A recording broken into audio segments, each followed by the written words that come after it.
ഈശോ മിശിഹായ്ക്ക് സ്തുതിയായിരിക്കട്ടെ.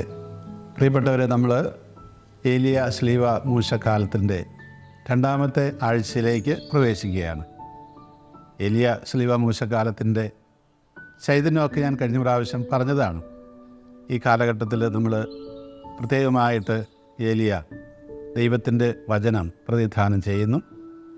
മോശ ദൈവത്തിൻ്റെ പ്രമാണങ്ങൾ തോറ പ്രതിനിധാനം ചെയ്യുന്നു. ശ്ലീവ ഈശോയെ പ്രതിനിധാനം ചെയ്യുന്നു. യഹൂദന്മാരിൽ നിന്ന് വ്യത്യസ്തരായിട്ട് കർത്താവിൻ്റെ ഭൗതിക ശരീരത്തിലെ അംഗങ്ങളായ നമ്മൾ ഓരോരുത്തരും അവിടുത്തെ ശിഷ്യഗണം ഈ ദൈവത്തിൻ്റെ വചനത്തെയും ദൈവത്തിൻ്റെ പ്രമാണങ്ങളെയും ഈശോയുടെ ചൈതന്യത്തിൽ അനുസരിക്കുമ്പോഴാണ് യഥാർത്ഥത്തിൽ നമ്മൾ ദൈവത്തിൻ്റെ മക്കളായിത്തീരുന്നത്.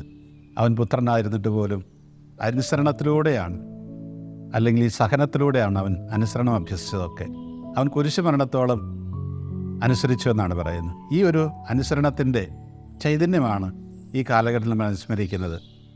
ഏലിയായെക്കുറിച്ച് പറയുന്നത് മലാഖിയുടെ പുസ്തകം അവസാനത്തെ അധ്യായത്തിൽ ആ വചനങ്ങൾ തീരുന്നതിന് മുമ്പായിട്ട് പറയുന്നുണ്ട്, കർത്താവിൻ്റെ മഹത്വവും ഭീതിജനകവുമായ ആ ദിവസത്തിൽ ഞാൻ ഏലിയായെ നിങ്ങളുടെ ഇടയിലേക്ക് അയക്കുമെന്ന് അവിടെ പറയുന്ന ചില കാര്യങ്ങളുണ്ട്.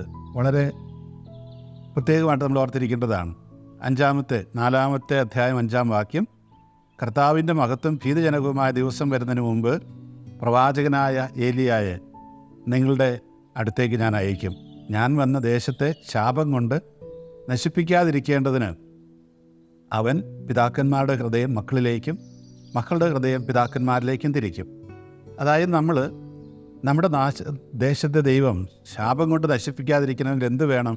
അതുപോലെ പിതാക്കന്മാരുടെ ഹൃദയം മക്കളിലേക്കും മക്കളുടെ ഹൃദയം പിതാക്കന്മാരിലേക്കും തിരിക്കുന്ന എന്തിനു വേണ്ടിയിട്ടാണ്? ഇതിനു വേണ്ടിയിട്ടാണ്. നമ്മുടെ ദേശത്ത് ശാപമുണ്ടാകരുത്. അതായത് ഏലിയ പ്രതിനിധാനം ചെയ്യുന്ന ദൈവത്തിൻ്റെ വചനം അനുസരിച്ചെങ്കിൽ മാത്രമേ ഇതൊക്കെ സംഭവിക്കുകയുള്ളൂ എന്ന് അത് വെളിവാക്കുകയാണ്. നമുക്കറിയാം, ഈ യോഹന്നാനെക്കുറിച്ച് ഈശോ തന്നെ പറയും, അവനാണ് ഏലിയ. എനിക്ക് മുമ്പേ അവൻ വന്നു കഴിഞ്ഞു. കർത്താവിൻ്റെ മഹത്വവും ഭീതിപൂർണവുമായ ദിവസം എന്ന് യഹൂദന്മാർ വിശ്വസിച്ചിരുന്നത് ലോകാവസാനമൊന്നുമല്ല. അവർ വിശ്വസിച്ചിരുന്നത് ഈ കാലഘട്ടം, അവരുടെ വർത്തമാന കാലഘട്ടം എല്ലാം ചീത്തയാണ്. അതെല്ലാം ആ തിന്മകളെല്ലാം ഇല്ലാതായി ഒരു പുതിയ ജെറൂസലം, പുതിയൊരു ആകാശവും പുതിയ ഭൂമിയും ഈ ഭൂമിയിൽ സംജാതമാകും. കർത്താവിൻ്റെ, അതായത് രക്ഷകൻ്റെ മിശിഹായുടെ വരവിൽ, അതിനെയാണ് ഒരു കർത്താവിൻ്റെ മഹത്വപൂർണ്ണമായ വരവെന്നൊക്കെ പറഞ്ഞിരുന്നത്. അതുകൊണ്ട് നമ്മളാരും വിചാരിക്കരുത് അവസാന കാലഘട്ടത്തിൽ വരേണ്ട ഒന്നാണെന്ന്. ഇന്നത്തെ ഒന്നാമത്തെ വായന നിയമാവർത്തനം 18-ാം അധ്യായം 14 മുതൽ 22 വരെയുള്ള വാക്യങ്ങളാണ്. അവിടെ മോശ ഒന്നുകൂടി തൻ്റെ ജനത്തിന്, ഇസ്രായേൽ ജനത്തിന് പറഞ്ഞു കൊടുക്കുന്ന കാര്യമാണ്. ദൈവം മോശ വഴി അവരോട് പറയണമെന്ന് കൽപ്പിച്ച കാര്യങ്ങൾ പറയുകയാണ്. നീ കീഴടക്കാൻ പോകുന്ന ജനതകൾ ജ്യോത്സ്യരെയും പ്രാശ്നികരെയും ശ്രമിച്ചിരുന്നു. പ്രശ്നം വയ്ക്കുന്നവരാണ് പ്രാശ്നികർ. എന്നാൽ നിൻ്റെ ദൈവമായ കർത്താവ് നിന്നെ അതിന് അനുവദിച്ചിട്ടില്ല. നിൻ്റെ ദൈവമായ കർത്താവ് നിൻ്റെ സഹോദരങ്ങളുടെ ഇടയിൽ നിന്ന് എന്നെപ്പോലെയുള്ള ഒരു പ്രവാചകനെ നിനക്ക് വേണ്ടി അയക്കും. അവൻ്റെ വാക്കാണ് നീ ശ്രവിക്കേണ്ടത്. ഇത് പലപ്പോഴും ഒരുപാട് തെറ്റിദ്ധരിക്കപ്പെട്ടിട്ടുള്ളൊരു വാക്കാണ്, അല്ലെങ്കിൽ മനഃപൂർവ്വം ധരിപ്പിച്ചിട്ടുള്ളൊരു വാക്കാണ്. നമുക്കറിയാം, ഇന്ന് നമ്മുടെയൊക്കെ സമൂഹത്തിൽ പ്രബലമായിട്ട് ചില അന്യമതസ്ഥർ നമ്മുടെ കുട്ടികളോടൊക്കെ പറയുന്നൊരു കാര്യമുണ്ട്. ഈ പറയുന്ന പ്രവാചകൻ, നിൻ്റെ ദൈവമായ കർത്താവ് നിൻ്റെ സഹോദരങ്ങളുടെ ഇടയിൽ നിന്ന് എന്നെപ്പോലെയുള്ള ഒരു പ്രവാചകനെ നിനക്ക് വേണ്ടി അയക്കും. അതായത് മോശയെപ്പോലെ ഒരു പ്രവാചകനെ അയക്കും, അവൻ്റെ വാക്കാണ് നീ ശ്രവിക്കേണ്ടത് എന്ന് പറഞ്ഞ് നമ്മുടെ കുഞ്ഞുങ്ങളെയൊക്കെ വഴിതെറ്റിക്കുന്ന വലിയൊരു പ്രവണതയുണ്ട്. ആരാണ് എന്താണെന്ന് ഞാൻ പറയേണ്ട കാര്യമില്ല, നിങ്ങൾക്കറിയാമത്. അതുകൊണ്ട് നമ്മൾ ചിന്തിക്കേണ്ട ഒരു കാര്യം എന്താണ്? ഇവിടെ മോശയോട് ദൈവം പറയുന്നത് ജോഷുവയെക്കുറിച്ചാണ്. മോശയുടെ മരണത്തിന് ശേഷം ഇസ്രായേൽ ജനത്തെ കനാൻ ദേശത്തേക്ക് നയിക്കാനായിട്ട് ജോഷുവയാണ് ദൈവം തിരഞ്ഞെടുക്കുന്നത്. കാലേബിന് കൂട്ടുകൊടുക്കുന്നുണ്ട്. അല്ലാതെ അതിവിടെ വ്യാഖ്യാനിക്കപ്പെടുന്ന പോലെ നമ്മുടെ ഈ വർത്തമാന കാലഘട്ടത്തിലെ ആളുകൾ വ്യാഖ്യാനിക്കുന്നത് പോലെയുള്ള പിന്നീട് 6-7 നൂറ്റാണ്ടുകൾക്ക് മുമ്പ് അതിനുശേഷം വന്ന, അത് ഈശോയുടെ ജനനത്തിന് ശേഷം വന്നൊരു പ്രവാചകനെക്കുറിച്ചൊന്നുമല്ല. ഇത് നമ്മൾ വ്യക്തമായിട്ട് മനസ്സിലാക്കിയിരിക്കണം. മാത്രമല്ല, പിന്നീട് ഇതിനെ കുറച്ചുകൂടി ക്രൈസ്തവമായ അർത്ഥത്തിൽ വ്യാഖ്യാനിക്കപ്പെടുന്ന എങ്ങനെയാണിത്? അത് ഈശോയെക്കുറിച്ചാണ് പറയുന്നത്. ഈ ഈശോയുടെ വാക്കാണ് നമ്മൾ കേൾക്കേണ്ടതെന്നുള്ളതാണ്. അതുകൊണ്ട് നമ്മൾ പ്രത്യേകമായിട്ട് ഓർക്കണം, ഏലിയ മൂശ ശ്ലീവ കാലത്ത് ഇപ്രകാരം ദൈവവചനത്തെക്കുറിച്ച് പറയുമ്പോൾ, ദൈവത്തിൻ്റെ പ്രവാചകനെക്കുറിച്ച് പറയുമ്പോൾ, അവൻ്റെ വാക്കുകൾ കേൾക്കണമെന്ന് പറയുമ്പോൾ നിങ്ങൾ തെറ്റിദ്ധരിക്കപ്പെടരുത്. അത് ആദ്യം ജോഷുവയെക്കുറിച്ചും പിന്നീട് ഈശോയെക്കുറിച്ചുമാണ് പറയുന്നത്, വേറെ ഒരു പ്രവാചകനെക്കുറിച്ചുമല്ല. എന്നിട്ട് അവസാനം പറയുന്നൊരു കാര്യമുണ്ട്. ഒരു പ്രവാചകൻ കർത്താവിൻ്റെ നാമത്തിൽ സംസാരിച്ചിട്ട് അത് സംഭവിക്കാതിരിക്കുകയോ സഫലമാകാതിരിക്കുകയോ ചെയ്താൽ ആ വാക്ക് കർത്താവ് അരുളി ചെയ്തിട്ടുള്ളതല്ല.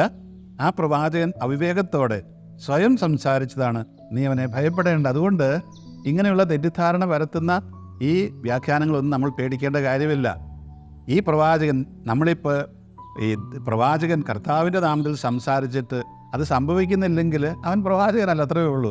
നിങ്ങളത് ചിന്തിച്ച് നോക്കിയാൽ മതി. കർത്താവ് പറഞ്ഞ എന്തെങ്കിലും ഇപ്രകാരം വ്യാഖ്യാനിക്കപ്പെടുന്ന ഈ പ്രവാചകൻ്റെ കാര്യത്തിൽ ആനുകാലിക സംഭവം നിങ്ങൾക്ക് കാണാൻ കഴിയുമൊന്നുമില്ല. അതുകൊണ്ട് തന്നെ ഇവിടെ ഈ പ്രവാചകനെക്കുറിച്ചൊക്കെ പറയുമ്പോൾ അത് ഈശോയുടെ വചനത്തെക്കുറിച്ചാണ് നമ്മളോട് പറയുന്നത്. ഈശോയുടെ വചനം ആണ് നമ്മൾ അനുസരിക്കേണ്ടതെന്നുള്ളതാണ്. പിന്നീട് ഹെബ്രായർ ലേഖനമാണ് രണ്ടാമത്തെ വായന, 11-ാം അധ്യായം 23 മുതൽ 29 വരെയുള്ള വാക്യങ്ങളാണ്. വീണ്ടും മോശയെക്കുറിച്ചാണ് പറയുന്നത്.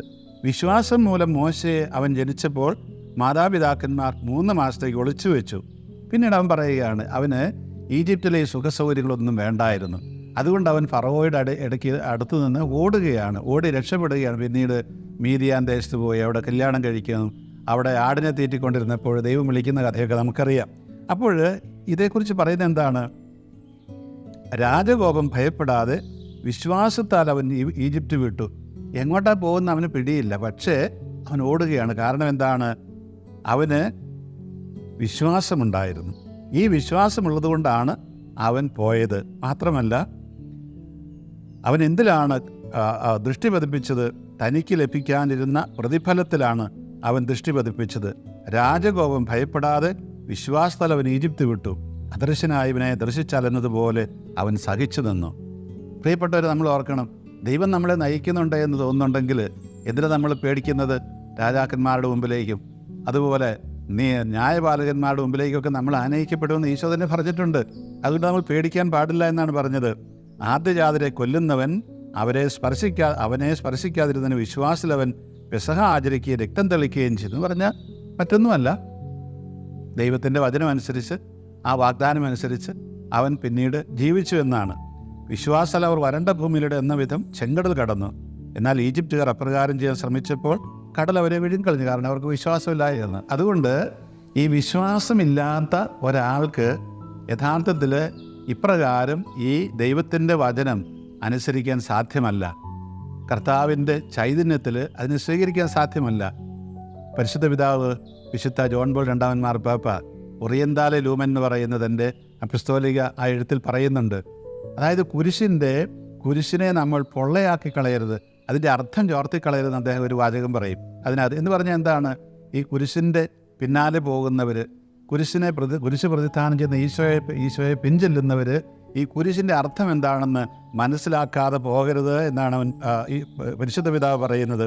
അതുകൊണ്ട് ഇപ്രകാരം വിശ്വാസത്താൽ അവർ വരണ്ട ഭൂമിയിലൂടെ എന്ന വിധം ചെങ്കടൽ കടന്നെന്നാൽ ഈജിപ്തുകാർ അപ്രകാരം ചെയ്യാൻ ശ്രമിച്ചപ്പോൾ കടൽ അവരെ വിഴുങ്ങിക്കളഞ്ഞതുകൊണ്ട് വിശ്വാസമില്ലാതെ നമ്മൾ ഈ കുരിശിൻ്റെ പിന്നാലെ ചെന്നാൽ എന്താ കുഴപ്പം? ഈ കടൽ നമ്മളെ വിഴുങ്ങിക്കളയും. നമ്മുടെയൊക്കെ പ്രായോഗിക ജീവിതത്തിൽ, അത് വ്യക്തി ജീവിതത്തിലോ കുടുംബ ജീവിതത്തിലോ സമൂഹ ജീവിതത്തിലോ സഭാ ജീവിതത്തിലോ ഒക്കെ നമ്മൾ കാണുന്നുണ്ട്. കാരണം എന്താണ്? ഈ കുരിശിൻ്റെ അർത്ഥം നമ്മൾ ചോർത്തിക്കളയുന്നത് കൊണ്ടാണ്. സുവിശേഷം 17-ാം അധ്യായം, മത്തായി 17-ാം അധ്യായം 9 മുതൽ 13 വരെയുള്ള വാക്യങ്ങളാണ്.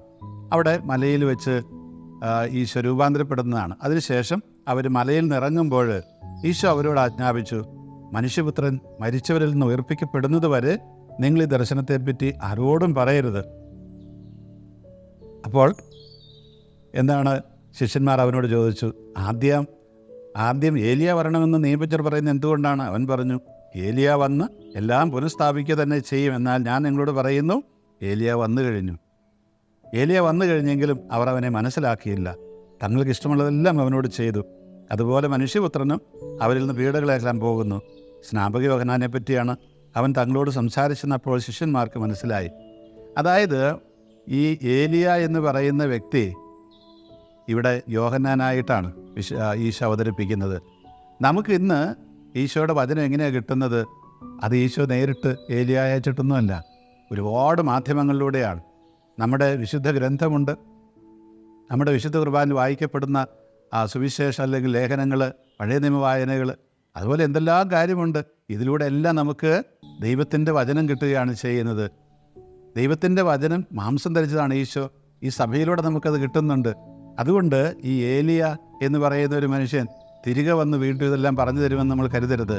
നമ്മുടെ ചുറ്റുപാടും ഈ വചനം പ്രഘോഷിക്കപ്പെടുന്നുണ്ട്. നമ്മുടെ മേശയിൽ വചനപുസ്തകമുണ്ട്. വിവിധങ്ങളായ തരത്തിൽ ഇതെല്ലാം നമുക്ക് കിട്ടുന്നുണ്ട്. അപ്പോഴൊക്കെ നമ്മൾ ഓർക്കണം, ഇതെല്ലാം നമ്മൾ അനുസരിച്ച് കഴിയുമ്പോൾ മാത്രമേ കർത്താവിൻ്റെ ഈ മഹത്വവും ഭീതിപൂർവമായ ആ ദിവസം നമുക്ക് കാണാനായിട്ട് കഴിയുകയുള്ളൂ. ഏലിയാ സ്ലിബ മോശക്കാലം നമ്മൾ ഓർക്കുക. ഏലിയ പ്രതിനിധാനം ചെയ്യുന്ന ദൈവത്തിൻ്റെ വചനവും മോശ പ്രതിനിധാനം ചെയ്യുന്ന ദൈവത്തിൻ്റെ കൽപ്പനകളും ഈശോയുടെ അനുസരണഭാവത്തോടുകൂടി ആര് എവിടെ എന്നനുസരിക്കുന്നുവോ അന്ന് മാത്രമേ നമുക്ക് യഥാർത്ഥത്തിൽ ആ ഈശോയുടെ മഹത്വപൂർണ്ണമായ ദിനം ഈ ഭൂമിയിൽ തന്നെ കാണാനായിട്ട് സാധിക്കുകയുള്ളൂ. ദൈവം നമ്മളെ അനുഗ്രഹിക്കട്ടെ. ഈശോ മിശിഹായ്ക്ക് സ്തുതിയായിരിക്കട്ടെ.